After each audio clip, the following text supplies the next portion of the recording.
right? Who's missing? Give Mr. Pond, Commissioner Pond a minute. I know exactly what he's talking to him about. Oh, Good he's back. taking some stuff. Yeah, well, we were going to discuss. I'm sure he's going to low down. All right, so You're folks, lucky. I'm going to give you the 30-second warning here so we can kind of Nice to meet you. Tanchi takes care of us.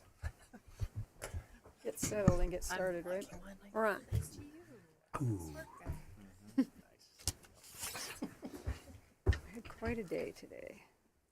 Oh, boy. All right, Use this thing so let's go ahead and get started. Okay, good evening. I call to order the March 12th, 2026 meeting of the Town of Berthoud Planning Commission.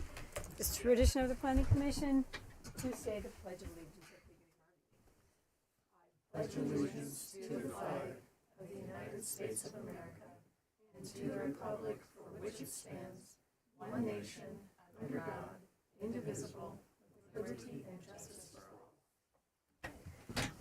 Thank you for that.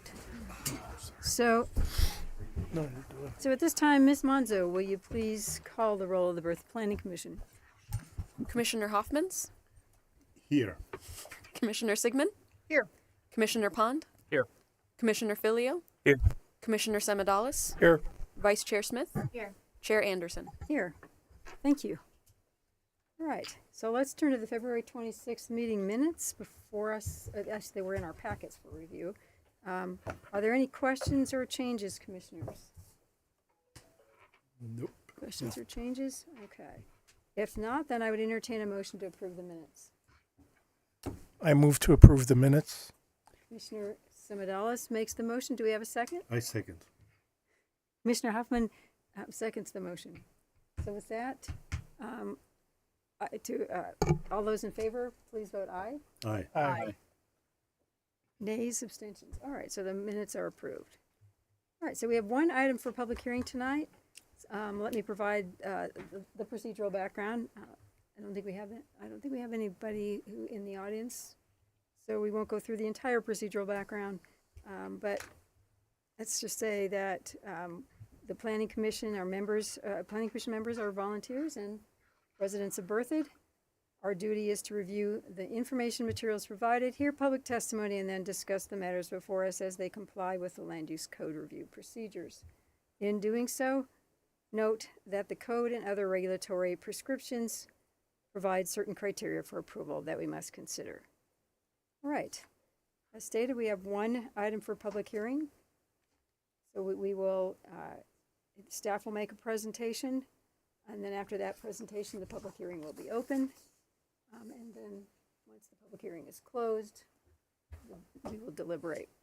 Okay. Director Johnson, would you please provide the staff presentation for the comprehensive plan addendum? Thank you, Chair Anderson and members of the Planning Commission. Tonight, Lakin Dixon, she is an intern in our department. This is her work and her diligent work with Alex Tennant. She could not be here this evening, and so you are stuck with me. And she is disappointed that she couldn't be here, but there is an emergency. So here we go. So as Lakin indicated during the work session a few weeks back, the Department of Local Affairs, or DOLA, is a state agency, is an arm of the state of Colorado government. And the state passed a Water Act and is mandating that all communities incorporate a water conservation element into our comprehensive plans before December of this year. They're also requiring a strategic growth element be included in our comprehensive plans by the end of this year that we will start working on next. Tonight, though, we're going to focus on the water element, and it is a new section in our comprehensive plan. So the basic elements that are required by state statute for this item is consulting with water providers. So we have Alex and the water operations team with the town of Berthoud, and we also have Little Thompson Water District, are a provider of water in the town of Berthoud. We also need to identify water conservation policies estimate the water supplies and facilities that are going to support future development in Berthoud. So Lakin really took extraordinary efforts to collaborate with not only our town operations team, also Little Thompson Water District, and then going back and forth quite a bit with Scott Williams from the Department of Local Affairs, and he is the one that is managing this mandate, and he has approved the work that the town has done, and now we're at the point where we bring it to you all because planning commissioners own the comprehensive plan, and then we'll take it to the town trustees to adopt. So all right, so where are we? So the town of Berthoud is in a really great place thanks to Ken Matthews, who heads up the operations team, and to Alex Tennant, who is our water resources administrator. Alex is here tonight and he can talk about some technical things. I'm going to talk about the process right now and how we got here. However, the town of Berthoud really is in a good spot. We're managing their portfolio well. The community development department, planning, engineering work constantly with the water resources team. They're involved with all of our pre-application meetings. They're a referral agency. We're collaborating really closely. However, that collaboration is great. One thing, though, that we also have is we do have a wonderful water resources team. Alex has consulting attorneys that are helping manage the water portfolio as well as water engineers, and he can talk about that a little bit later. So before we go any further, I just wanted you to know that we're in good hands with Ken and Alex. So various plans are listed on this slide that previous staff and current staff have been involved in creating for the town of Berthoud. There was a water workshop, Growing Smart Water Workshop, that was put on by the Sonoran Institute in 2000 that the town participated in, or 2020.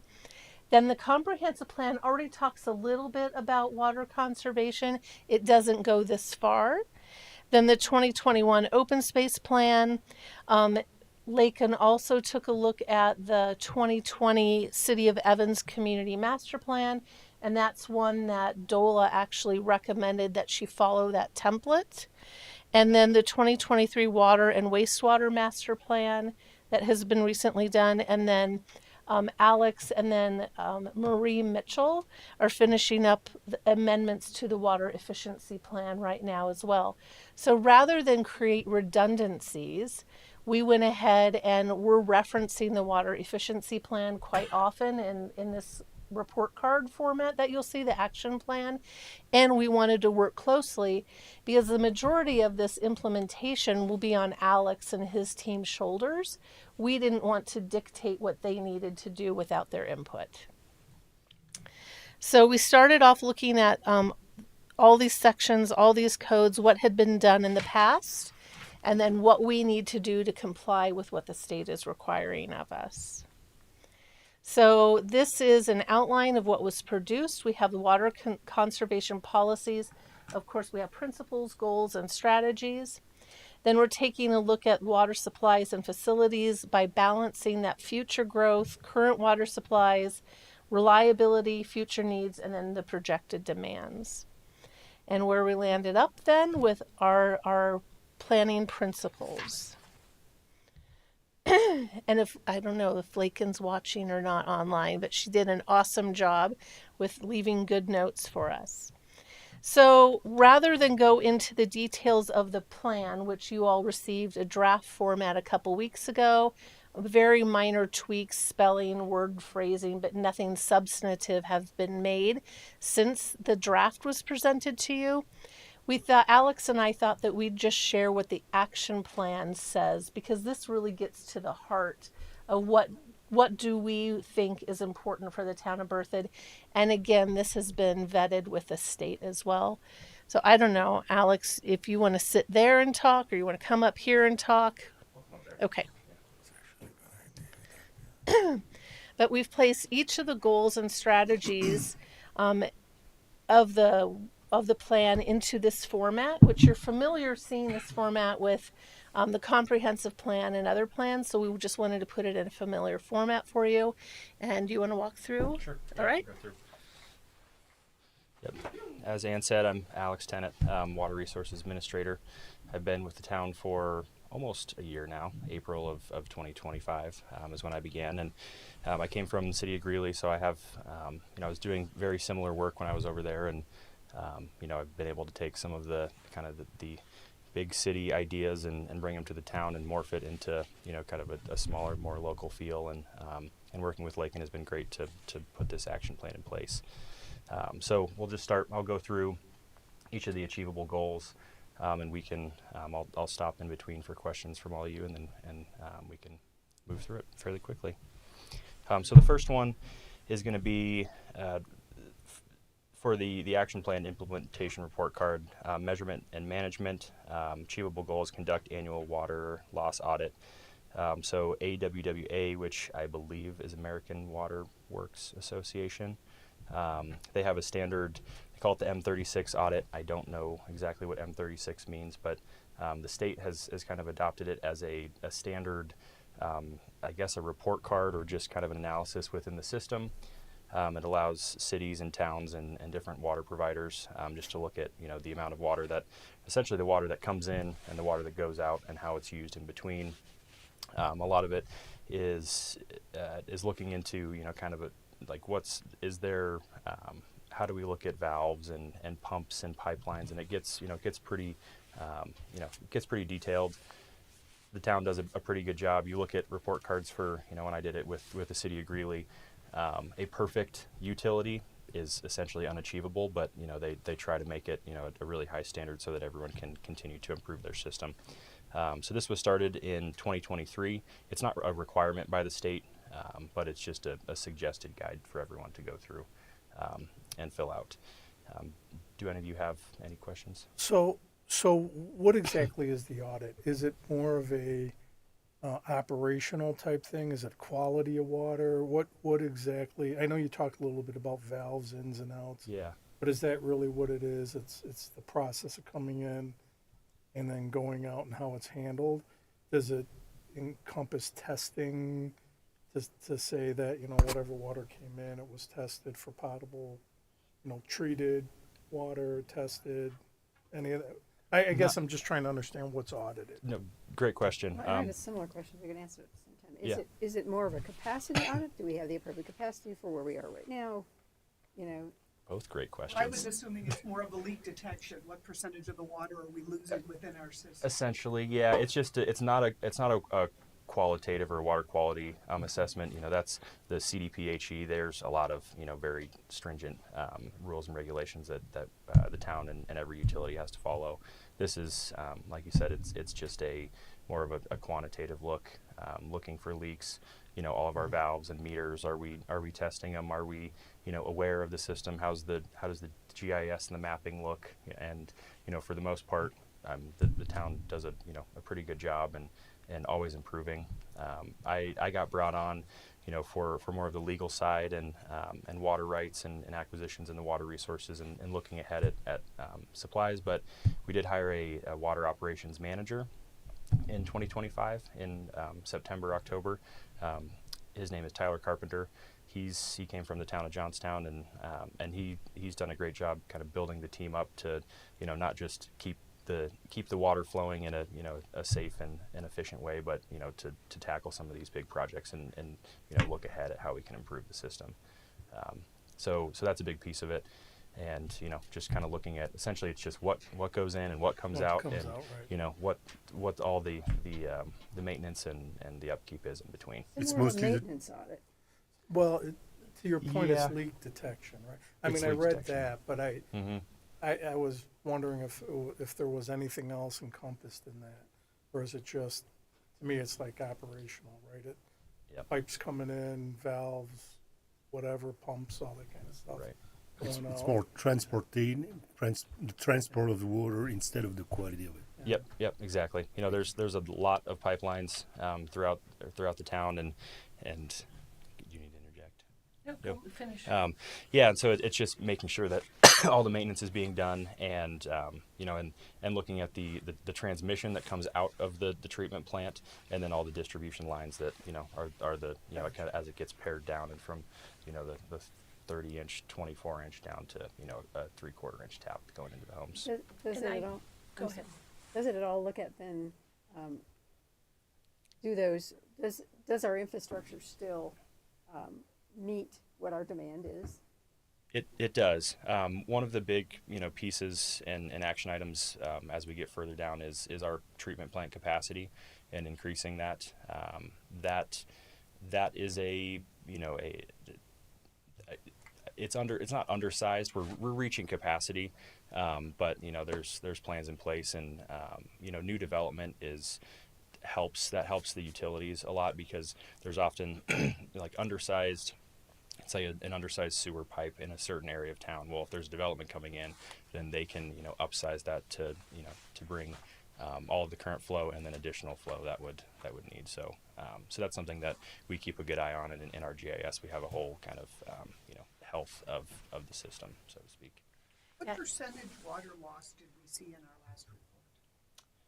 That's a good question, and I don't have that number off the top of my head. We can find it. And That was one of my questions. So if I may, if we could get through, there are a couple pages of goals to I get could through. talk forever. I could just keep And- talking. I told Ann to rein me in if I keep And I think what we can do is, after we work through this, in April, we do not have any land use hearings scheduled for April. And depending on Ken and Alex and Tyler's availability, we could see if they could come and give you kind of the nitty gritty details about water as just a work session. So I thought we could do that, and then they could even bring back what precisely is an AWWA M36 audit. Okay. Some of the details, we could talk about that. And again, I'm sorry I don't have all the details tonight, and Lakin may have that information. I just don't have that information. Yep. So. Two things. One, I just got a note on my door yesterday about a cross-contamination test of some kind. Can you explain to me what that means? And secondly, at some point in this presentation, are you going to describe the difference between reuse and recycle of water? If you could detail that for me at some point. I can. I did see the email, and I told Ann that I wrote out like a 5-paragraph essay on reuse, and then I deleted it. Said, you know what, let's try to keep it simple. But I figured that we would talk more in the future. So I'll go through kind of some scenarios that, you know, that make it a little easier to understand. So going to your first question though, the cross connection. So that's essentially what's happening is anytime that there is for Farmstead neighborhood, for Gateway, and then for Heron Lakes, there is, you know, there's 2 water lines that go into, you know, each individual property. There's the treated water line, or the potable line, that goes into the house.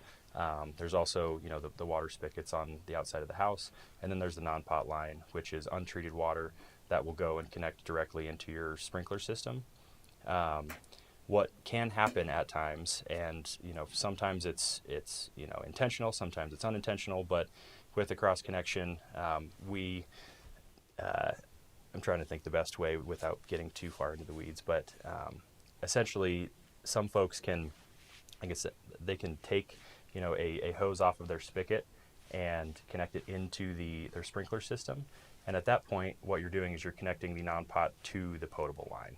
And that is what we call a cross connection, and there could be contamination.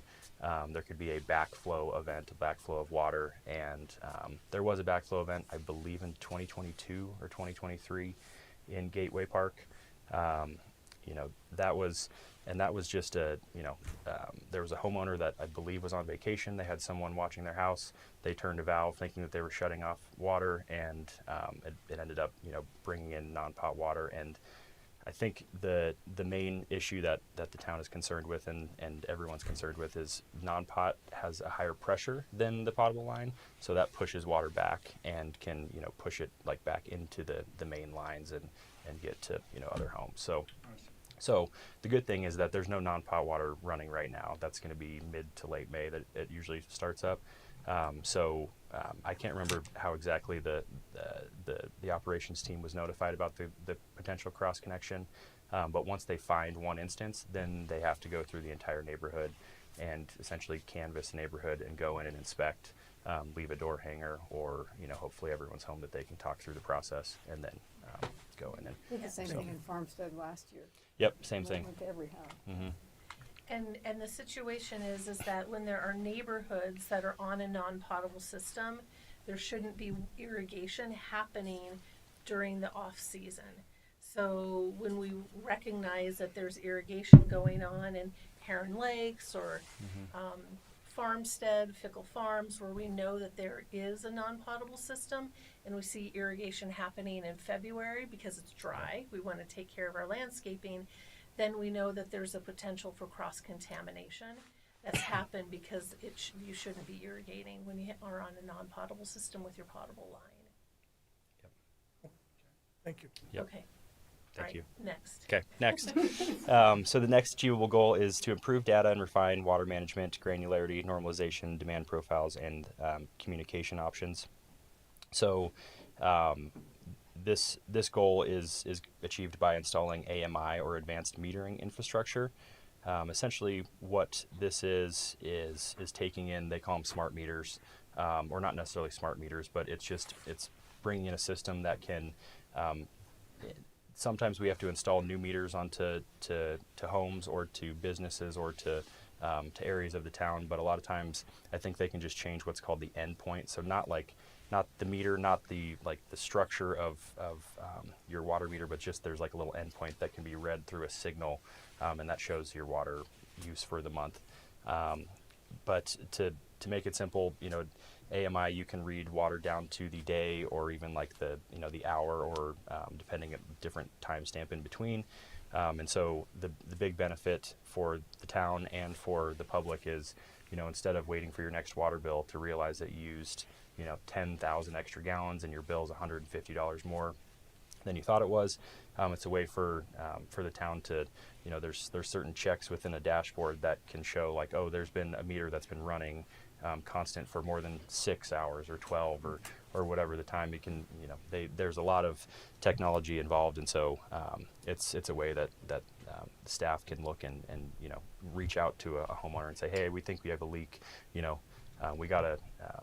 We got an alert, and it looks like there was some water running at 3 a.m. Or from 3 to 7 a.m. And so it's a way to help conserve water for the homeowners, and not have high water bills, but also to conserve water for the town and not just have leaks that could go unnoticed for months. And that's per home or like subdivision? So that'll be per home. It's instead of reading the meters directly, and having a water meter reader walk around, or just going off of our current kind of older system, it's just more real-time data. So it'll be individual homes and businesses and parks and pump stations. Yep. Having been in the town to put in them, there is tremendous. I mean, it's been for everybody. Yep. It's our leak detect, which is one of the reasons I asked if we knew what our percentage was, because we were able to achieve a much lower water loss percentage once we had these, because you could just identify it. You could set little parameters, and residents can monitor their own, because you can check your stuff and say if there's ever a time when it's up by 20%, it sends you alert. If your toilet's running or. Yep.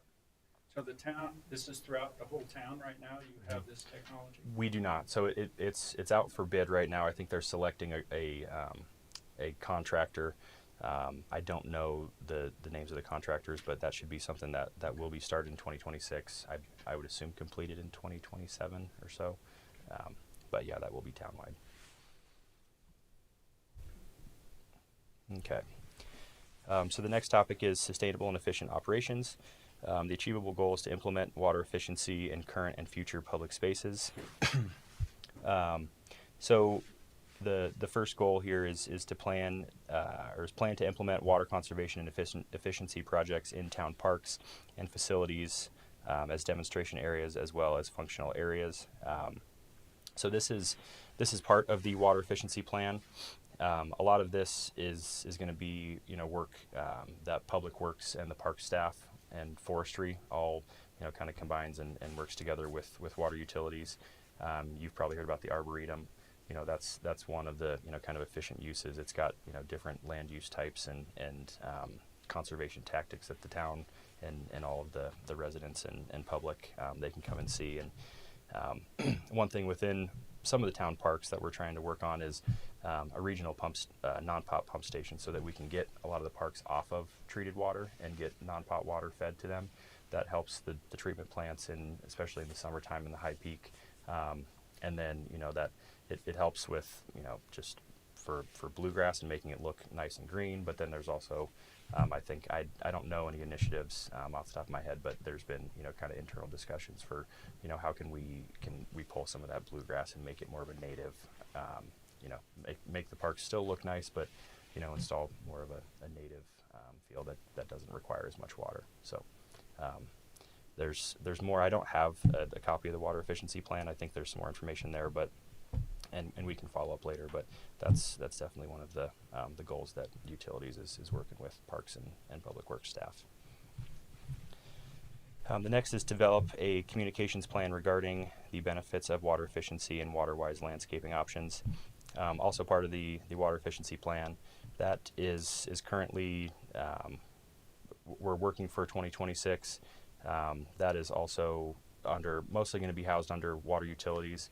Our water utilities, I guess she's just water utilities admin, Marie Mitchell, as Ann mentioned. She's kind of the main public outreach person and fields most of the calls and questions for the public. And you know, as we work with, you know, kind of developing communication for the board with the water efficiency plans and future projects that the town has, I think alongside that, based off board input, is going to be more of a public-facing little flyers that could go out into water bills or you know, social media posts and you know, kind of installments in different activities around town. Next is to conduct a work study session to illustrate water-wise land use practices in Colorado for the Town Board and Planning Commission. That goes hand in hand with the last one. I think the Town Board is going to be first to talk, you know, just about some of the plans, look at what the water efficiency plan has outlined, and that a lot of it compares to other water-wise, you know, towns and water providers. Northern Water, we work with them pretty closely. We know their staff pretty well. Our office is right next door to them, so sometimes they'll pop in. But you know, working with them to not you know, conserve or use the word xeriscape as you all may heard, but the new term is called Coloradoscapes. And so that's, you know, not just taking out all of the grass in your front yard and putting rock or putting mulch, but, you know, how can you just add plants or add some trees or something, take away some of that grass and you know, be a little more water wise, as they say. Yeah, on that note, I wanted to ask, has there been like a study or survey on like trees and the impact and effect of like planting more trees, like in greenways where it's like native Colorado grasses, which are like, you know, pretty water conscious, but like having something that's a little bit bigger, like a tree that's a little bit also water conscious, drought friendly, to just like absorb the heat from the sun, but also, you know, create shade to keep moisture in the ground. Like, is there consideration with that? Or Yeah, I think so. The town hasn't done a study ourselves, or staff hasn't, but there is a lot of, you know, information on just that, you know, creating more of a canopy that can create shade that doesn't, you know, if you just have an open grass area, that there's a lot of evaporation that takes a lot of water to keep it green. So, you know, providing some canopy in between, or you know, changing that landscape a little bit, you know, I think that's something that forestry would probably be pretty tied in with, and you know, I think that we can implement that going forward. Yeah, good question. Next achievable goal is develop water quality protection standards for water bodies and wetlands. Coordinate with relevant agencies and organizations to identify priority wetlands, floodways, floodplains, water edges, and water courses to inform site planning. That is not directly with the water efficiency plan. It's ongoing. You know, that's kind of a storm water. It's not as much within water utilities, but you know, the storm water and making sure that you know, just making sure that wetlands are utilized correctly, and that there is, you know, proper drainage That's something that the town that utilities has worked with Public Works and making sure that especially all the new neighborhoods that coming in that this drainage is taken to not historically a lot of stormwater went into ditches. It was easy just to dump water in the ditch. Well, there's kind of a movement away from that, so now you have to be more creative.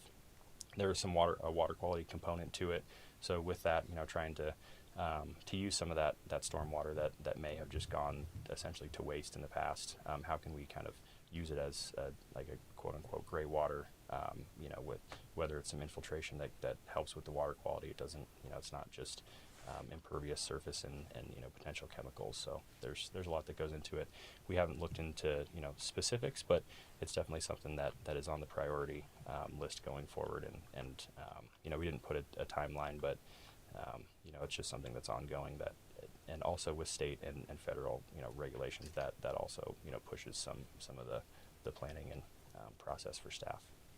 And then two other things. So Ian Greer with the operations team attends every one of our pre-application meetings and then the pre-application prep meetings.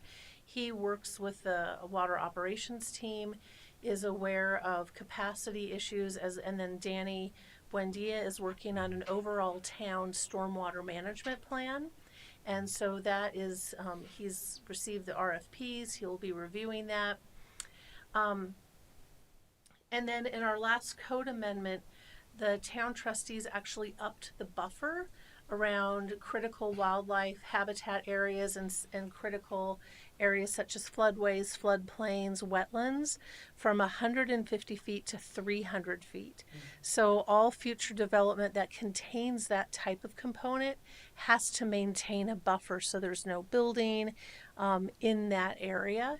So not only are we looking for creative ways to manage stormwater, we're also looking for ways to protect those ecosystems and resources. Is that the river trail? Did that happen in the middle of that river trail project where at the beginning of it, it was 100 feet and then it ended up 300? Right. So River Trails voluntarily adopted a 300-foot buffer, and in some areas they're actually greater. So this is a new code requirement. So future developments such as river trails that have some river frontage or habitat areas such as wetlands and flood fringe, floodways, that's now for everyone. They have to meet at least a 300-foot buffer. And that's in the new code. Okay. Yep. All right. Thank you. Yeah, that's great. So the next achievable goal, plan for anticipated growth and increase water demands, and an increase in water demands as the town develops. This falls under directly kind of what I'm doing. So the first one is initiate the expansion of the current 4 million gallon per day water treatment plant up to 5 million gallons in the coming year. That's in the water utility CIP. I think that there's some design, but there hasn't been a consultant or a contractor that's been chosen yet. There's some work that's going on at the wastewater treatment plant that's pulled our engineer and Ken, the director, their attention right now. But we're still slated to start that project in 2026. The project that I mentioned, that regional non-pot pump station and regional system, that's gonna hopefully in the future take off. It could be up to 500,000 gallon per day, or potentially even more, maybe 1 million gallon. I don't think that high, but that'll take off some of the load from the treatment plant. So little things like that in coordination with increasing capacity, that's definitely a high priority for the town. And then as different developments go in and potentially the expansion of kind of the Turion property out east, that could shift kind of priorities to potentially a new treatment plant in the future. That it's kind of not really a pie in the sky, but it's very future planning. So we're focusing on this 1 million gallon per day increase, but there is a lot of moving parts that we're looking into. So, as this growth happens and the increased demands, are inevitably coming, we're looking to be, a few steps ahead rather than trying to catch up. The next one is continue developing non-pot water supply system to expand the community-wide supply. That's pretty much what I was just talking about. So currently the plan is for Loveland Lake. That'll be, the source of regional pump station. The town owns a good chunk of the shares in the Loveland Lake and Ditch Company.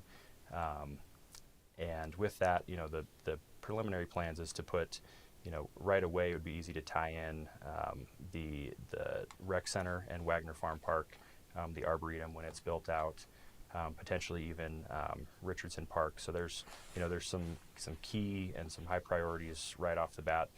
And that'll even feed into the current gateway. They already get non-pot, but it'll be a pressurized system instead of just ditch deliveries where they have their own pump station.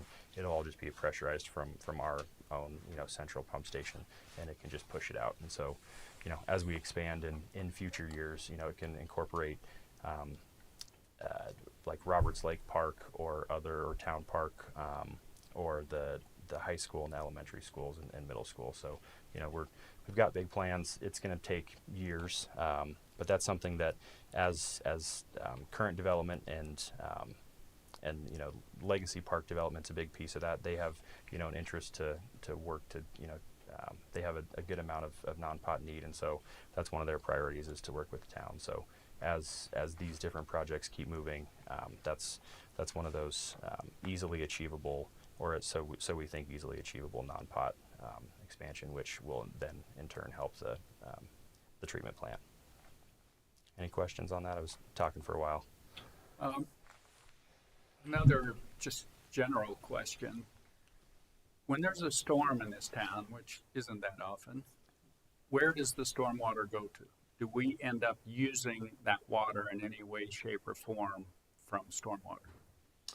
No, not generally. I would say the Greenway that runs kind of like just south of Christian Brothers and the Ziggy's Coffee, and then goes diagonal down near the high school, and then out to eventually First Street, or I guess County Road 15.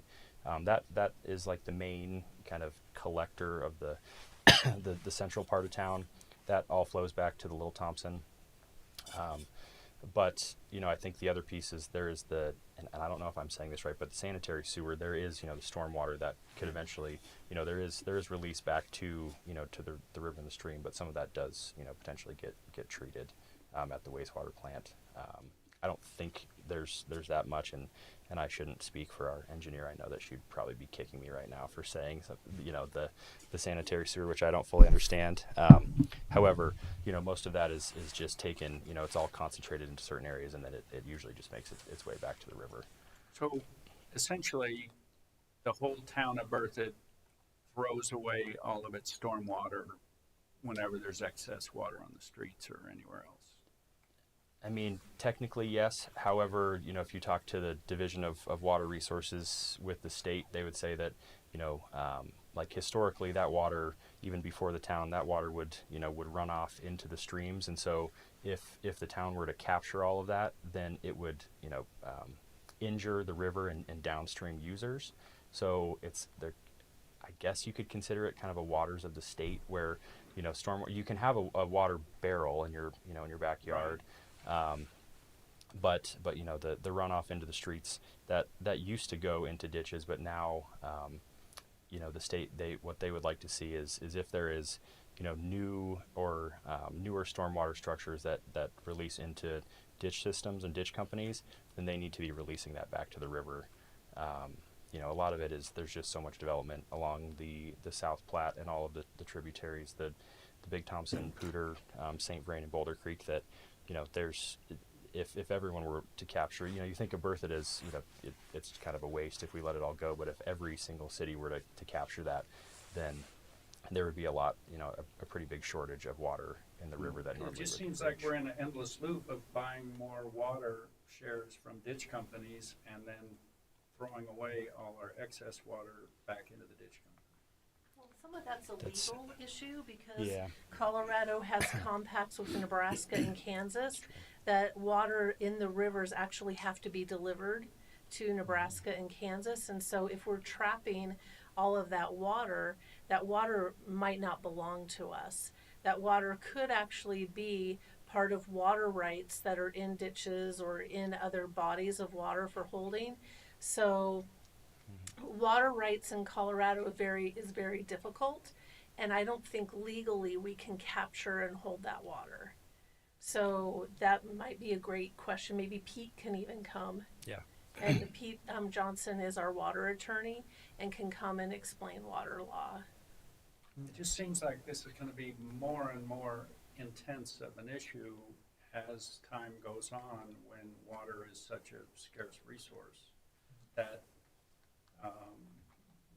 reusing it and recycling it is gonna be more and more important as opposed to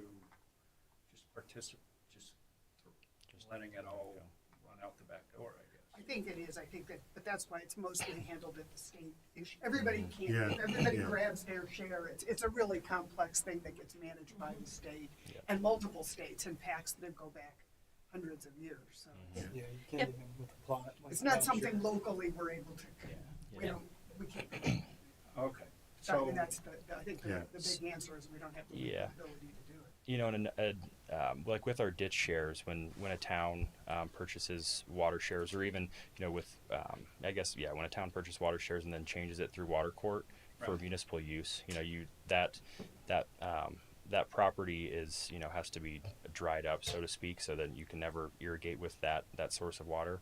But during that process, there is a quantification of the type of irrigation that used to occur. So in the past, when it was all flood irrigated, there'd be 50% that would seep into the ground, but 50% of that water would run off and usually go into tile drains and then drain back to the river system anyways. As we've gotten more efficient, the pivot sprinklers, those are about 70 or so percent efficient, so that's going to be 70% consumed, and then 30% would be flowing back to the river. So that's kind of a a big quantification, and when we change our water rights, we can use 100% of the water that's changed, but based off of whatever that quantification is for the average of all the shares that we've changed and how they used to irrigate, we may have to, I think our average is about 40%. So the town would have to release 40% of that water in what they call a return flow. And that can be from the wastewater plant. We can make releases from reservoirs, just from our own supply.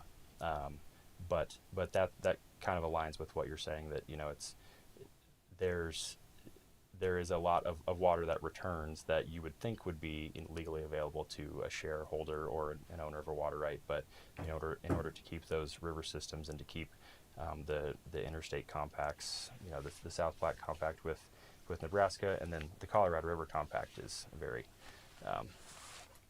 contested issue right now. So that's one of the main kind of reasons, I think, especially why the state doesn't allow for to capture that rainwater and to reuse it. And yeah, and even like if you have like a piece of land and it has a river, like you can only capture and hold some amount. You can't like just take that water. Somebody eventually will come upstream and say you don't have the rights for this. That's like kind of one of the creative solutions is having like canopy that like keeps water and slows runoff so that it can be absorbed instead of like running to a ditch and downstream. Like I don't think there's any stipulations on that. when we run our sprinklers and it goes out in the street, that water will roll downhill in the street and then down through a stormwater to a reservoir near where I live at least. And then that reservoir's water is ditch company water. So farmers then call for that water and may or may not end up with that water, but we're generating lots of water that just goes down the river, so to speak. Yeah. And that doesn't seem like it's ever going to change anytime soon. I don't think so. When like most of Colorado's water supply is from snowpack, and most of the peak is in that May, June, Right. early July period. But there's if we if all of the cities and towns captured, you know, all of the irrigation water and rainwater from, you know, from impervious surfaces, I don't think that the rivers would really flow that much, if at all, in the later season, in that like August, September, October timeframe. So I think that's an issue that the state manages. Yeah. You know, that's the big issue, is we're a water short system anyways, and so you know, recapturing, there is certain water supplies that you can recapture, and we can, you know, that's like talking about Windy Gap and some irrigation shares that are changed, but it is hard to kind of plumb a whole system, you know, to flow back to a certain Yeah, reservoir. and water is so essential for Colorado that Yep. it's surrounded by tons of rules. You know, remember in I don't remember, when they decided to give on this side of the Continental Divide, is it 20 or 25% of the Colorado River? There was a treaty and a lot of discussion before that happened. So I totally understand that there's rules to make sure that not a city is catching everything and not leaving the water go through a downtown. Yeah. I don't know when you say it, the towns that are in the flow of the river. So Okay. It's a good question. I mean, we can talk more, and I think that, you know, our attorney, he can explain it a lot better, since he deals with all of the players. when I stop to you, David, we're gonna check your sprinkler so you don't throw too much water on the street. One question, wastewater treatment Sure. plants, where does that water get discharged? That goes right back into the river. Okay. Yep. So our treatment plant is just, you know, it's off county line and 6C, I think. Yeah. So it just gets discharged. Yep. So it all goes. sold, right? Like that's like a source of revenue. Is we're like buying, we're also kind of selling water rights as well. Or You can, yeah. So we can't from wastewater effluent that goes back to the river. You can, depending on the type of water, the color of water, as I use. You know, if for these changed, like handy ditch system, you know, if you change a handy share so that it can run through the treatment plant, then when you run it through the treatment plant, it gets used, and then anything that makes it back, the ratio of the type of water. Sometimes we have different sources of water that we treat at one time, but we have an accounting spreadsheet that compiles it all and says like a percentage of what is they call it wholly consumable, or is retreatable or reusable. And with that, the portion of that water that hits the river can, you know, you can run it down, and other users, you know, can store it. You know, there's a lot of oil and gas companies that they like to buy it up and use it, you know, out east where it's harder to get water. But you can also, we can also reuse that, and they call it exchange, so we can run it back up to certain And when areas. Alex talks about effluent from the wastewater treatment facility, we're not talking about things that you can imagine might be in that water. Yeah, it's This filtered. water that's being released back into the river, I believe it's cleaner than some of the water that we actually take out of ditches. So we're actually releasing very clean water. It's been correct. treated, it's clean, we're not Yeah, no, that's putting correct.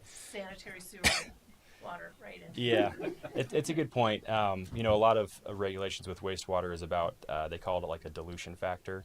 So it's how much, you know, based off how much you are releasing in the flow rate compared to what is in the river. There's very little of a dilution factor. You know, if you're releasing into the South Platte or the Big Thompson, you may have, you know, a higher dilution factor, which, you know, then you don't have to have as strict of water quality regulations, but we have the strictest. So the water that goes back into the river is cleaner than what we would pull off of the river and goes through the ditches. Yep. So the next one is develop a method to capture and reuse legally reusable return flows, including portions of the town's ditchwater rights and Windy Gap. So just segueing off of what we were just talking about, current project is the Milliken Reservoir. So we actually just finished a water court case a few weeks ago, and that Milliken Reservoir is almost just straight east of us on the South Platte River. It is owned by United Water, and they work with a couple other partners.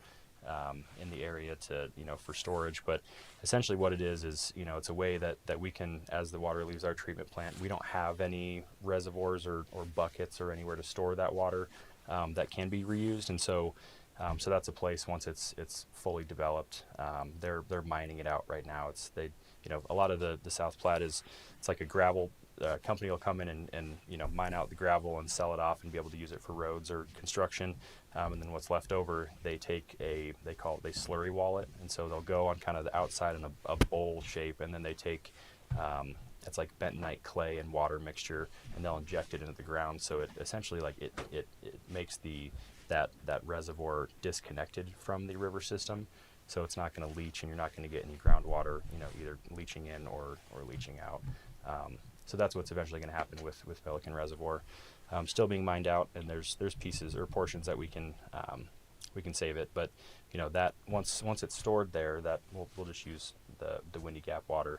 We can either pipe it back. There's no pipeline right now, but in the future we'll pipe it back to a treatment plant, to our existing treatment plant, to a treatment plant out east, or we can do what's called an exchange, where essentially what you'd be doing is we would release water from that reservoir, and then we'd be able to store water off of the river at a higher point. This is like some pretty in-depth water resources, and it's very, like when I talk to other staff who are the pumps and pipes, they're like, this is all just fake. What this paper water stuff that you do is not real, but it's a way that, it allows no other users to be injured or to, for their water rights to be affected, but it allows us to, we can make sure that the river at a certain area we're releasing, and then we're storing up higher in one of our own facilities. So Milliken Reservoirs is one of the options. We've looked into, is there a way to bring water out of the wastewater plant into Berthoud Reservoir so that it can be looped, and reused. Those are ongoing. There is a financial aspect. It can be sold off. We would prefer to reuse it for ourselves, but if there's a situation where there's excess or we don't have enough storage capacity, then making a little money is helpful for future water purchases. Yep. Okay. So to integrate water efficiency into land use ordinances and development policies to reflect and support the town's long-term vision and community values. I think I am going to pass this off to you, these next three. Okay. So on this one, we're doing it. We're taking a look at our landscape guidelines. Water efficiency has already been ingrained into our landscape guidelines with Xeric, the Colorado Wise plant selections. We have even developed, I believe somebody developed an irrigation, maybe that was Lakin too, an irrigation checklist for how do you design the irrigation plan, and what should you be doing, and what should we be looking for. So all of this water conservation is already ingrained in what we do. Promote new development standards that limit the need for irrigation to help reduce the demand for water. This includes cluster development. So again, we're looking at ways to mitigate and reduce water dependency and not have water sponges. We don't want sponges. We want to be able to have water conservation planting and materials.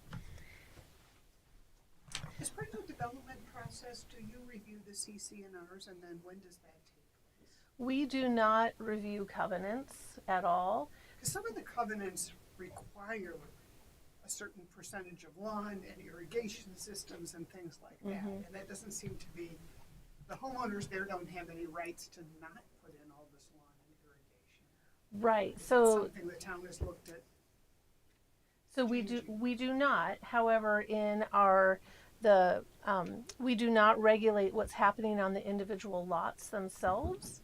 We are looking at the overall, what is in their common open space areas and all of that. So we have not looked into regulating, the practices that happen that way. Yep. So Sorry. That's okay. We're just trying some stuff. See if it works. Thanks. Thanks, Bella.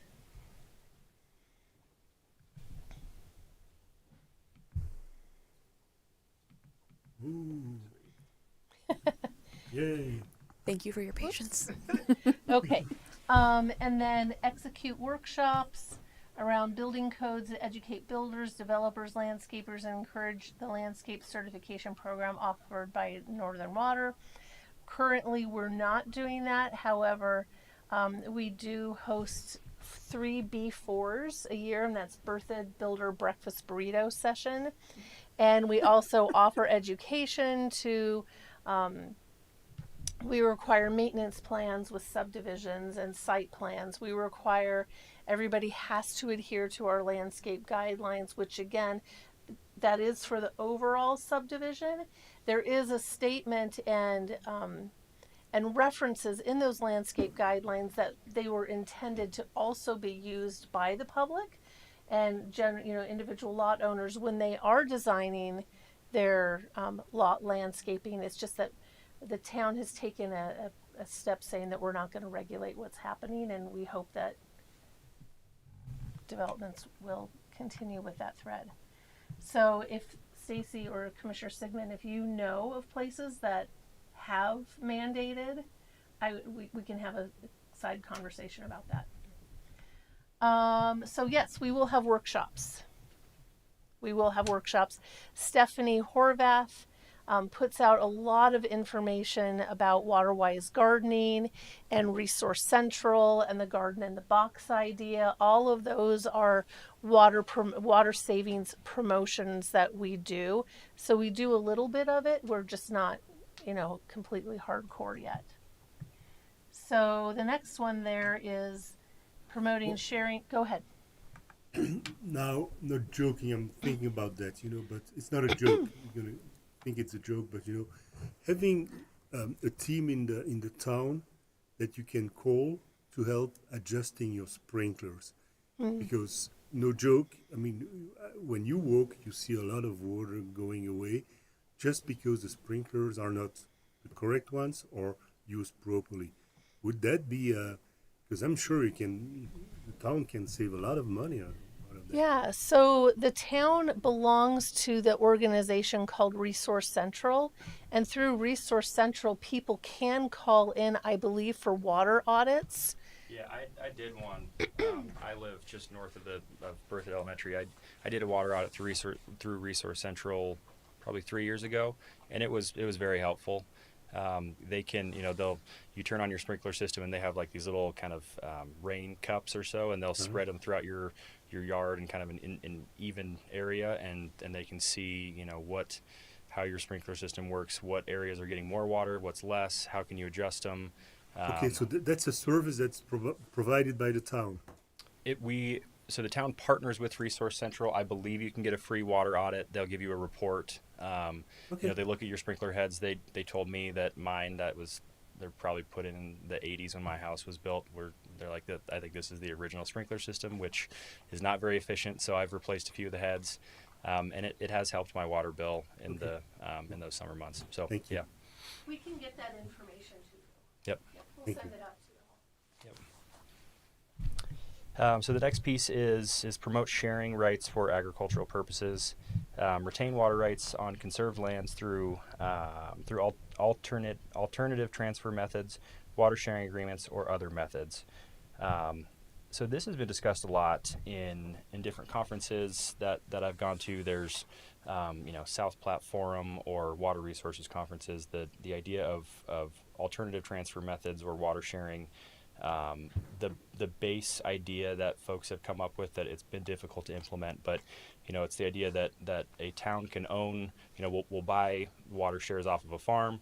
The farmer will still be able to irrigate that farm essentially in perpetuity. You would or as long as they want to own the land, and it would be kind of a 3 out of 10 years. So if there's a drought scenario coming up, then the town who owns the water rights would pay the farmer to essentially not farm for 3 out of 10 years, where the town would take that water, be able to use it, for town uses for treatment. The farmer would then get paid, whatever a fair price is for the crop, what they would normally make, and then it's kind of a rolling 3 out of 10 years, and so the other 7 or so years would be used for agriculture. So that's the base idea. I think there's some places either in southwest Colorado or some other neighboring states that it might have worked well. I don't know of any that have been very successful in our area. A lot of it is just the systems are so dry as is that a lot of farmers are having to either rent or try to borrow water from other folks within a given year. So they're pretty hesitant to enter into this type of agreement where they don't know. And if I take my field out of production for a year, like do I have to fertilize it? Are you going to pay for all this other work that is done? So there's a lot of discussion around it. However, the momentum from local water providers, but also the state, there is momentum, and also just with water sharing agreements in general, how can we make that legal? Going back to your question about kind of rainwater, there's some legal boundaries too that make it difficult. But Berthoud is in a great place to conserve ag and especially the riparian corridor along the Little Thompson, and so that's something that we're working with. Colorado Open Lands, they've worked to conserve a couple farms in the area. I know it's a piece of the Wagner family. I'm not sure exactly what the conservation easement is called, but it's right off of Highway 56, and I believe in between County Roads 3 and County Road 5. Shaw? No, it'd be north. It's the it's the Wagner. It's not related to the town. Okay. It was in the past, but That big one on the north side of 56. Mhm. Yeah, it's a big one. It looks like an upside down T. yep, it's almost. I want to say it's almost like 3/4 sections. Right about here, Yep. just south of Newell Lake, I believe. Yep. So there's some conservation easements that will keep that land in ag production forever, and then the town has also purchased the Beefus Farm, which is just south of town on First Street.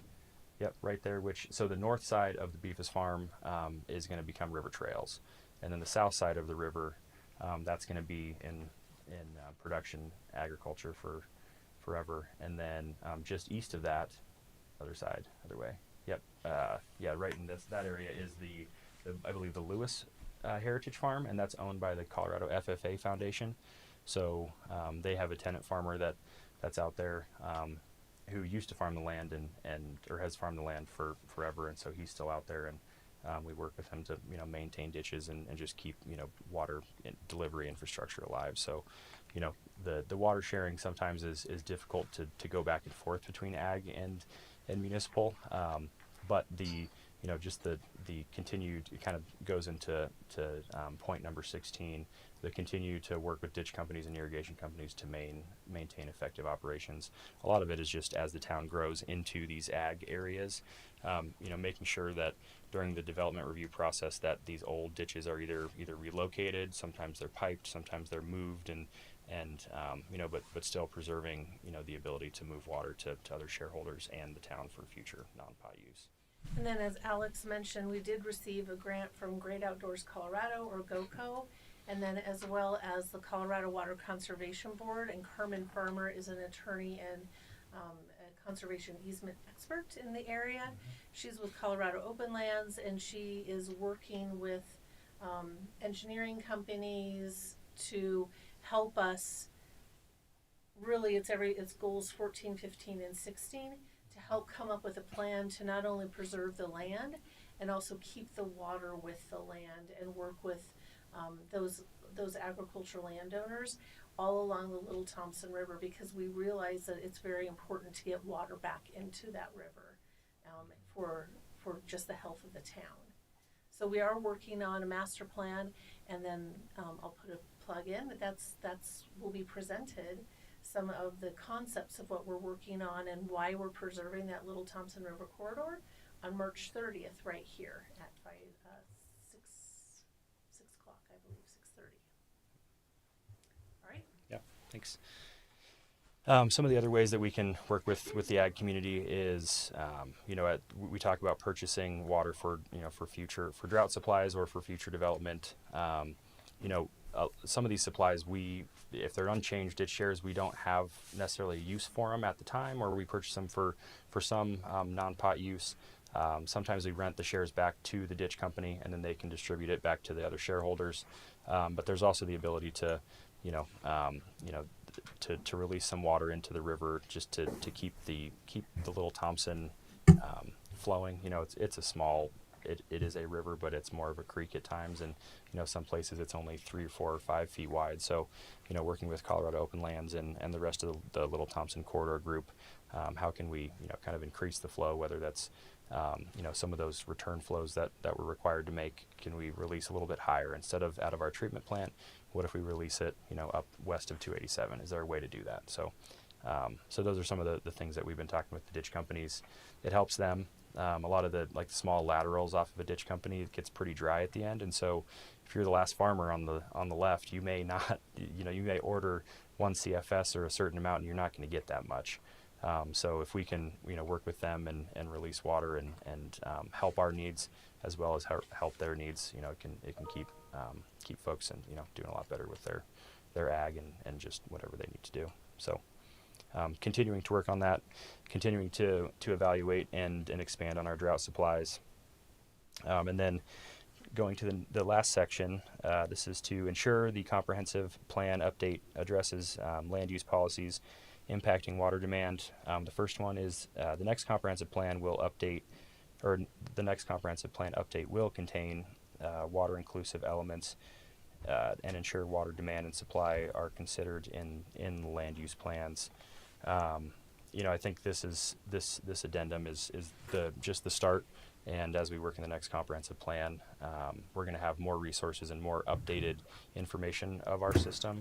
Ann mentioned that we did in 2023 we did our water and wastewater master plan. That's more of a pumps and pipes look. It shows some of the water supplies we have, but really the master plan that helps me out the most is the water resources master plan. That's a piece of the water and wastewater master plan, but it is separate, and that is we're just starting to kick that off, and that's going to be done at the end of 2026.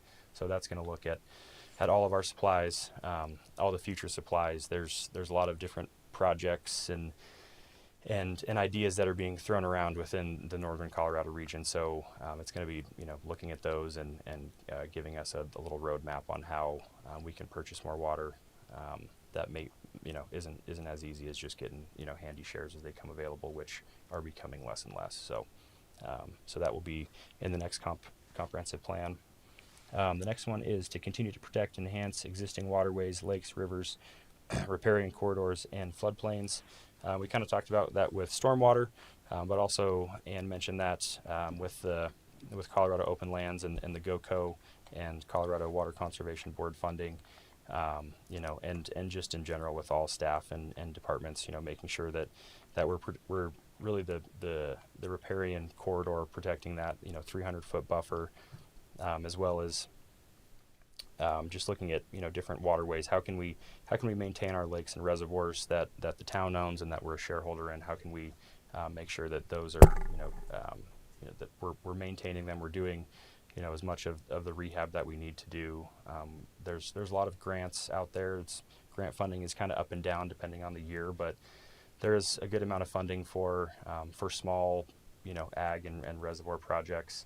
There's a few that we've identified within the local area, and the Handy Ditch is working on some of them right now, and so just staying up to date and working to get those accomplished. And then the last one is to continue to collaborate with the town board and planning commissioners on future land use and water demand goals for the town. I've really enjoyed my time tonight, talking through this. Is why I do this job, is just to talk to people and, answer questions and try to, make our water use more efficient, kind of help with these water-wise landscapes and get everyone on board, looking at water audits from Resource Central and just continuing to work with other water providers and local entities. So I think as we continue to to refine some of our analysis and all of these master plans that we keep talking to you about, there's going to be more interaction with the board, with the planning commission, with other commissions in the town, and so we look forward to being back. And you know, if there's opportunities to get into more detail than we already have, and bring other subject matter experts other than myself, then we would be happy to do that for you all. Thank you. Yeah. Thank you. Can I have one more question? Sure. Can you give me a real world example of the difference between reusing water and recycling?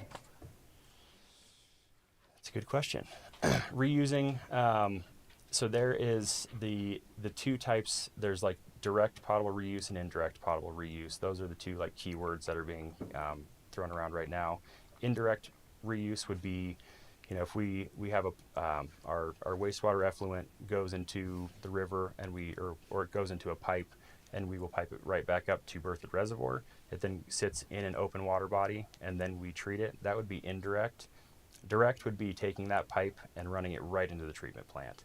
So some folks don't like that idea that you're essentially just drinking, wastewater. But it is treated, and like we said, the regulations are our wastewater is of a better quality than the river water. So that would be reuse. Okay. Recycling, I don't know if I have a good answer for that. I think, I guess you could say kind of that idea that, we use a water share, it goes to the treatment plant, comes out of the effluent, and then we could recycle it. It would go down and be used by another entity. I think reuse would be within your own system. Okay. Recycling would be putting it back into the river for others to use. Okay. Yeah, I don't know. I mean, we can look into that a little bit better definition, but that's kind of my interpretation. Yeah, you're welcome. Thanks again. Yeah. We really Thank you. appreciate it. Yeah, of Thank course. you. Yep, thanks Really for having me. eye-opening. Yep, thank you. All right. So again, planning commissioners, during my break over there, I was sending myself emails to remind me to send you all links to Resource Central and to see if we can get Ken, Alex, Tyler, and maybe Pete here at one of your meetings in April. So at this time, this completes staff's presentation on the water element that will be inserted into our comprehensive plan. And again, I am not a water expert at all. And so we really do rely on our team in the operations department. And if there are ideas, I would love to hear them. I'm not going to incorporate them now. However, I'd love to hear what's been done in other communities and see if that's something that we can do either by a guidebook or a handbook or what that looks like. So I'd love to hear what you've done. And after that, that's it. So do you have any other questions? I actually do, because I read some of these other documents. And in the one document, the water conservation element, section 5, it talks about Berthoud provides water service for 26,000 individuals, including residents and non-residents. What's a non-resident? Like, are we selling an unincorporated area? Is that what that is? We do have some water that goes to people outside of Berthoud, and that happened long, long ago. So they're just unincorporated areas. Okay. And then I think farther down, there's a section called Water Supplies and Facilities, Population Growth. Yeah. And to me, that doesn't make sense because it talks about town's current estimated population of basically 15,000 people. In 2025 will increase to approximately 27,285 by 2040. But then later on in that paragraph, it talks about the 2043 projection being less, 1,000 people less. I don't know if that was a typo or if there was something I was missing there. I think part of that could be that 2043 number that came from the water and wastewater master plan. That was in that was I think from 2023 is when that was completed. So that may have just been pulled as a reference, but then as we've just updated numbers and as building permits are actually coming in, that gives us a better idea. Yeah. Well, I mean, if someone's reading this, That's they're thinking population's going down instead of up. I So, agree. yeah, so that was my. That's Okay.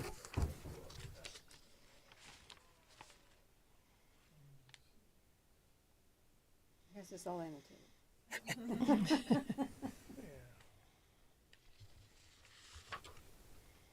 Yeah, I guess the only other question I have, so like as we think about population growth and what the requirements are gonna be,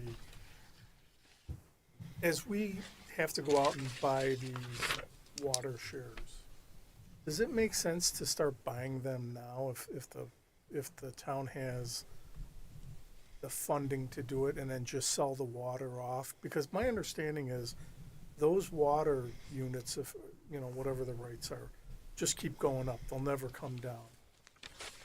So is that a topic of conversation with the board or?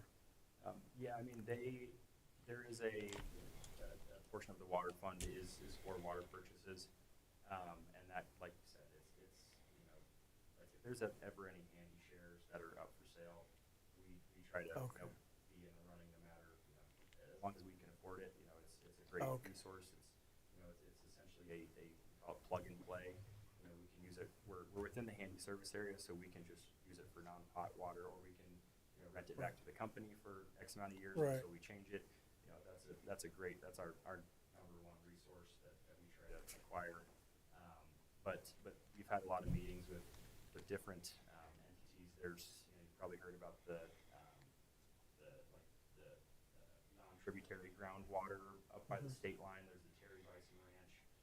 There's water developers, as they call themselves up there, that, you know, that want to bring water down. So we've had a lot of good, you know, folks come in and bring us lunch to talk about their great ideas, and you know, it's a lot of money, and it's a lot of, you know, you don't really know what the actual outcome is, but you know, those are things that we're looking into. If there's an opportunity that fits within Berthoud's system, and we can, you know, partner with other communities, or it works for us, then we'll definitely. Okay, so part of your budget incorporates maintenance, expansion, and purchasing of water rights. Okay. I think that was all, everything else was pretty much touched. Yeah. Thank you. Commissioners, anyone else have questions? No.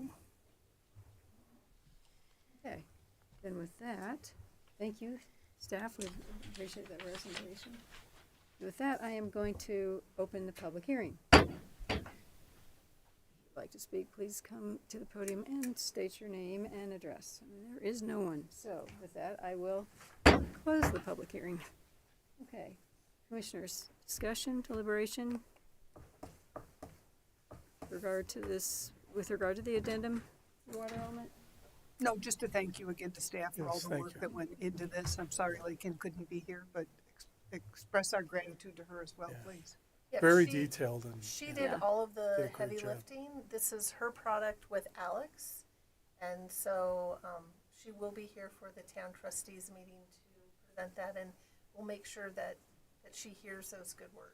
Thank you. Yeah, no, she did a really good Very job, I think. well yeah. detailed, and I really like the Yeah. action steps. Yeah. Yeah, You know, and how those action steps were laid out, so.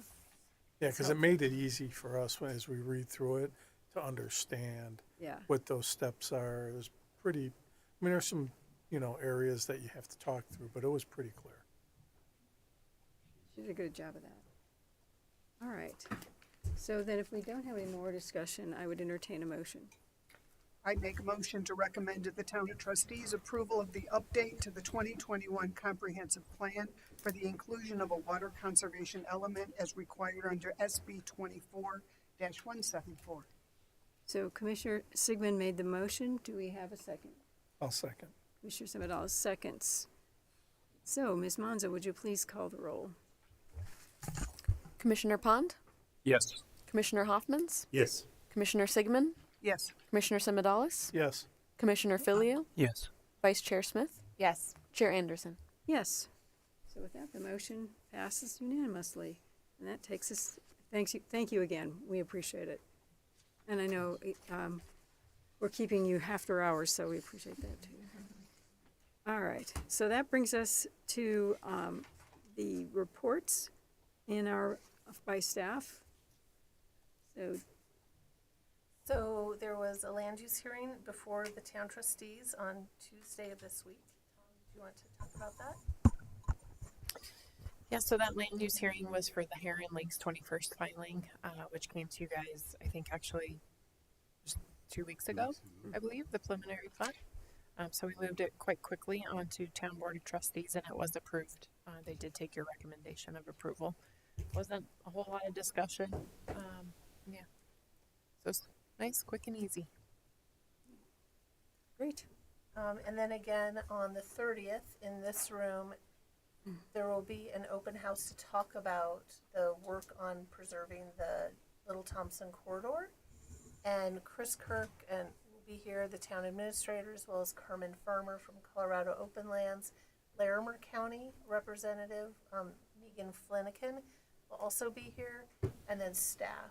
So we will be Chris will be sharing what the town is doing along the Little Thompson corridor.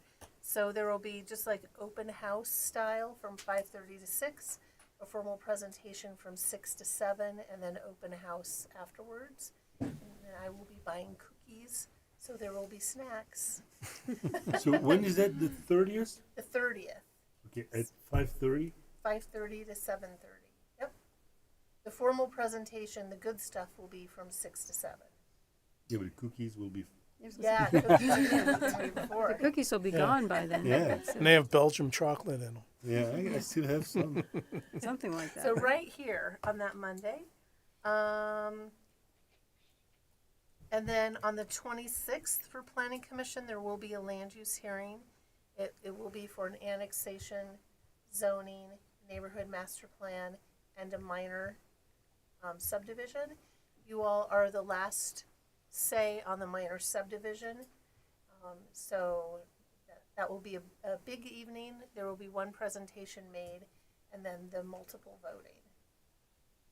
On that, And it's just one land use item, basically with multiple parts. I will not be here on that one. any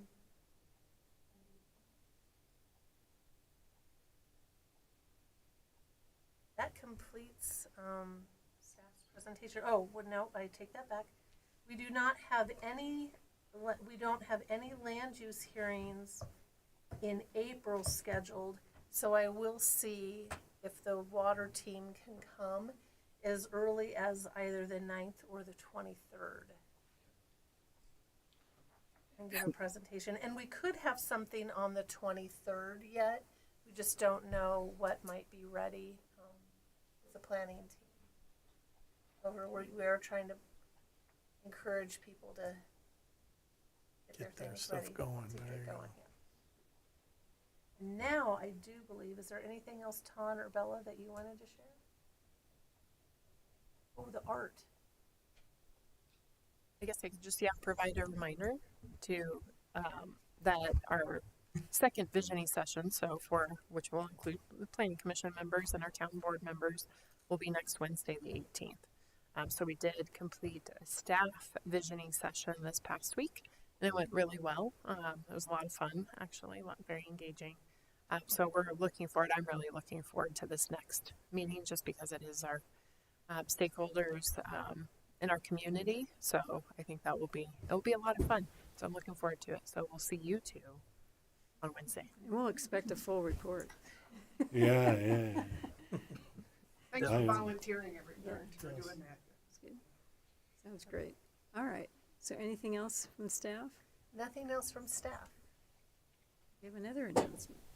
Oh yeah, I do have a report, which is to unfortunately say that this will be my last planning commission meeting. So I'm very sorry that I will not be able to finish my term. I was term limited in November, I think, so it was coming, but I am sorry to not give more notice. The basic reason is that my husband is getting a new job, but it also means that his schedule will be changing a little bit, and so the duties and responsibilities of the house and kids are going to be shifting a little in the evenings, and we're just going to have to find a new balance right now. So it's exciting, but yeah, it means some changes. So I will say that I have been on the planning commission for like 5.5 years now, which is quite a feat, actually. I have seen a lot of people come and go. A lot of people go to the board of trustees.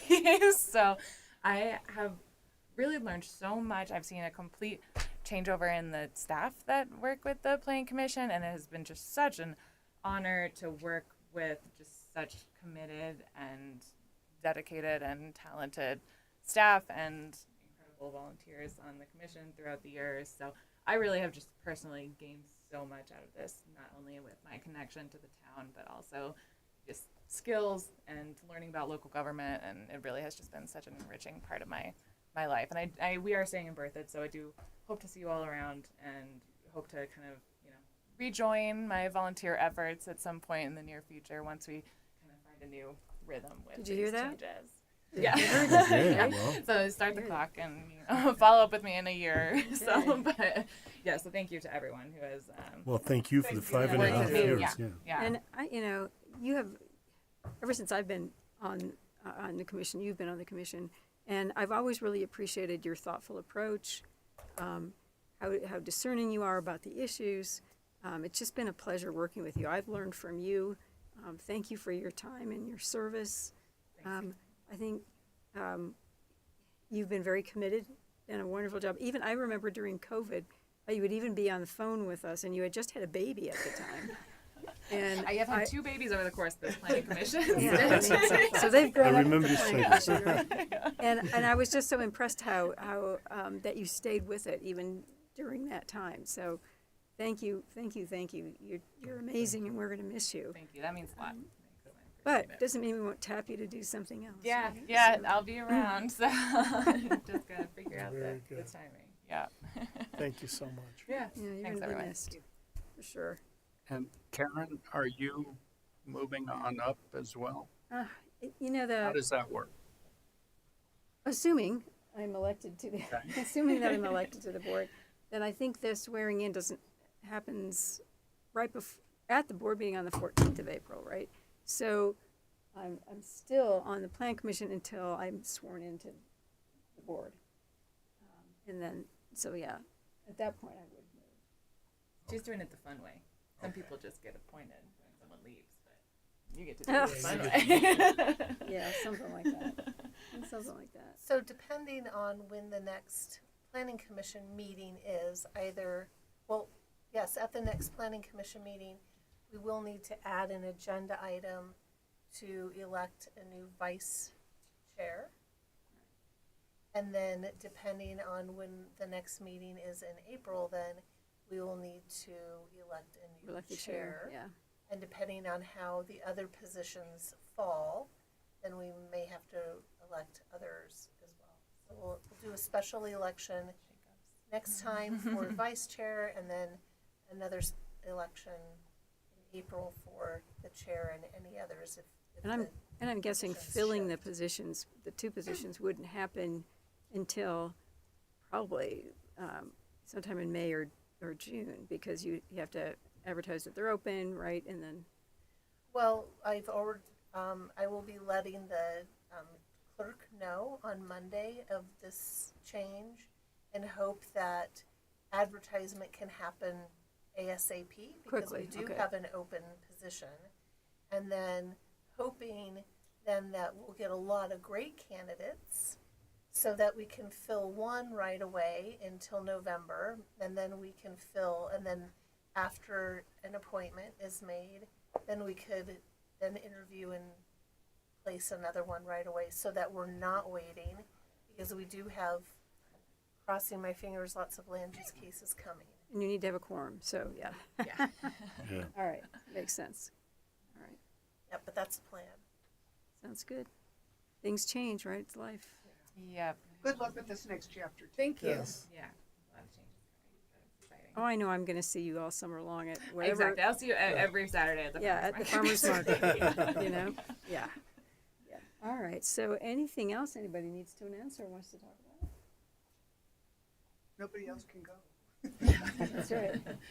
Oh, was it the problem we had over a year ago, right? We had so many. Yeah. That was tough. But, all right, so if not, then I would entertain a motion to adjourn. I move to adjourn.